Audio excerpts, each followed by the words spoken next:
1800 hours, Pakistan Standard Time. Assalamu alaikum. This is Radio Pakistan. The news read by Hassan Gilani. First, the headlines.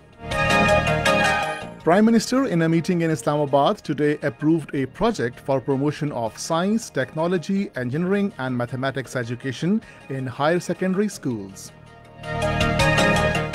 Foreign Minister and his Chinese counterpart at a meeting in Hainan today discussed bilateral relations and matters of mutual interest. Pakistan has expressed its unwavering commitment to fight the menace of terrorism. Babe-Dosti at Pak-Afghan border in Chaman has been open for pedestrians movement and will remain open 7 days a week. In Indian illegally occupied Jammu and Kashmir, people staged forceful protest demonstrations in Srinagar and other areas against the blasphemous act by a BJP leader and hooliganism of cow vigilantes in the territory. The European Commission has called on Moscow to allow Russian opposition leader Alexei Navalny for treatment in Germany. And now the news in detail. The government has approved a project for promotion of science, technology and engineering and mathematics education in 400 higher secondary schools across the country. The approval was given at a meeting chaired by Prime Minister Imran Khan in Islamabad today. The meeting was informed that the project will be executed with cooperation of universities and it will help to provide latest education to 100,000 children. The meeting was also informed about the progress made so far towards the establishment of Engineering and Emerging Technology University at Prime Minister's House.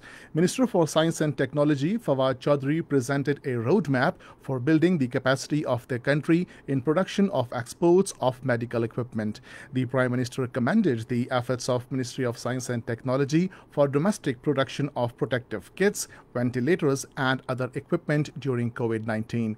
He directed the ministry to finalize all its projects so that implementation on them could be started.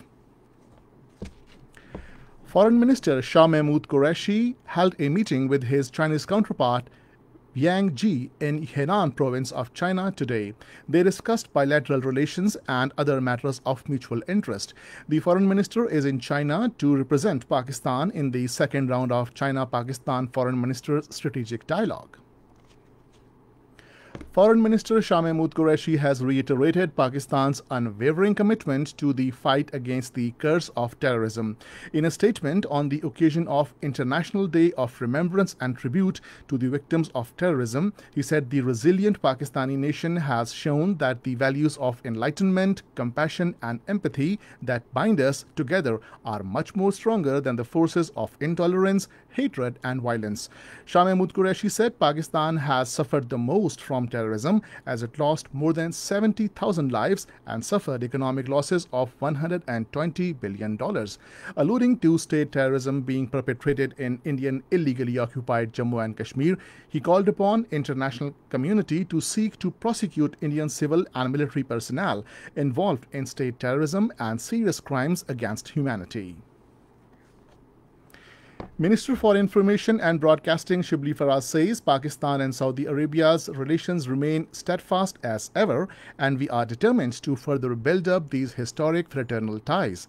In a meeting with Saudi Ambassador Nawaf bin Saeed Al Malki in Islamabad today, he termed Pakistan-Saudi ties as a relationship of hearts. The Information Minister reiterated that the people of Pakistan have great reverence for the custodian of the two holy mosques.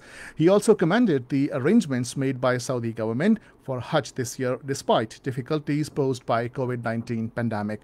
Both sides agreed to strengthen cooperation and collaboration in the fields of media and culture. They also agreed on production of programs highlighting the life and achievements of Muslim leaders depicting the true Islamic culture.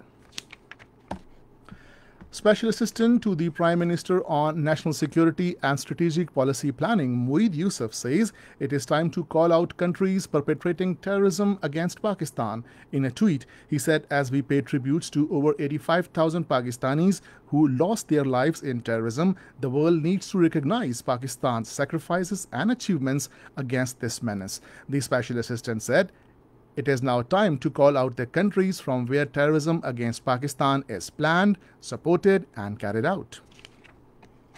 This is Radio Pakistan. Bab-e-Dosti at Pakistan-Afghanistan border in Chaman was open for pedestrian movement from today, with consensus of Pakistan and Afghanistan governments. According to an official handout of provincial government, the border will remain open 7 days a week for pedestrians movement. Chief of Naval Staff Admiral Zafar Mahmood Abbasi inaugurated a new state-of-the-art Joint Maritime Information Coordination Center in Karachi today.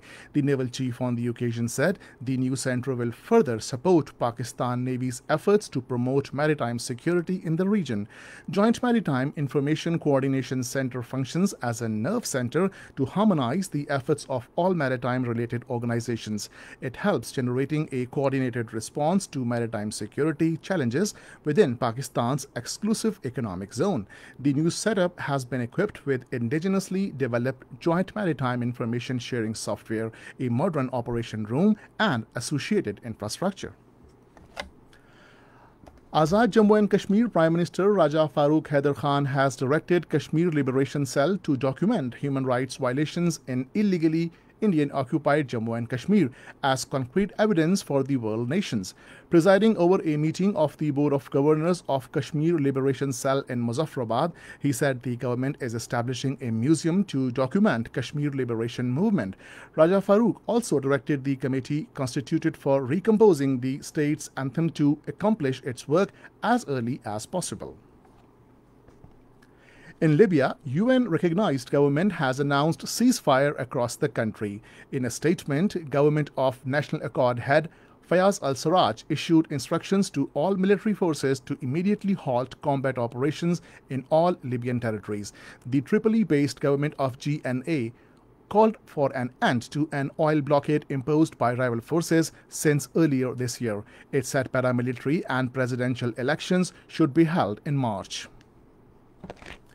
In Indian illegally occupied Jammu and Kashmir, people staged forceful protest demonstrations in Srinagar and other areas against the blasphemous act by a BJP leader and hooliganism of cow vigilantes in the territory.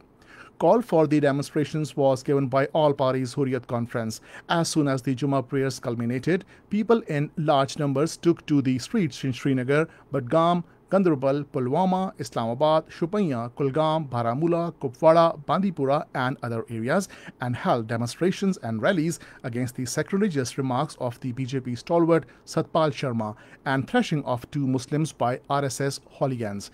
They raised high-pitched pro-Islam, pro-freedom and anti-India slogans. The protesters were holding banners and placards reading slogans like "Ready to die, but not ready to accept disrespect of our Prophet Muhammad, peace be upon him. Our Prophet, peace be upon him, our honor."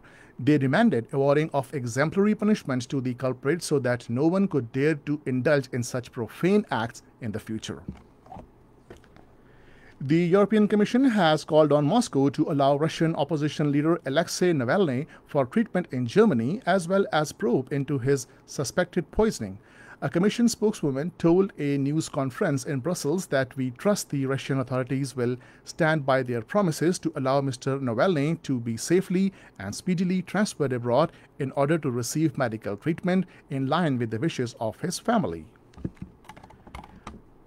On the first day of third test against Pakistan at Southampton, England in their first innings were 105 for 2 a short while ago. Earlier, England won the toss and elected to bat. And finally, the weather. Rain, wind, thunder showers are expected in Islamabad, Sindh, northeastern Balochistan, south and northern eastern Punjab, Khyber Pakhtunkhwa and Kashmir during the next 12 hours. Meanwhile, heavy rains have led to fears of flooding in rivers and canals of Sindh and Balochistan. And this is the end of the news. For more news and analysis, log on to our website radio.gov.pk and also watch live video streaming of our bulletins on the link facebook.com/Radio Pakistan News Official.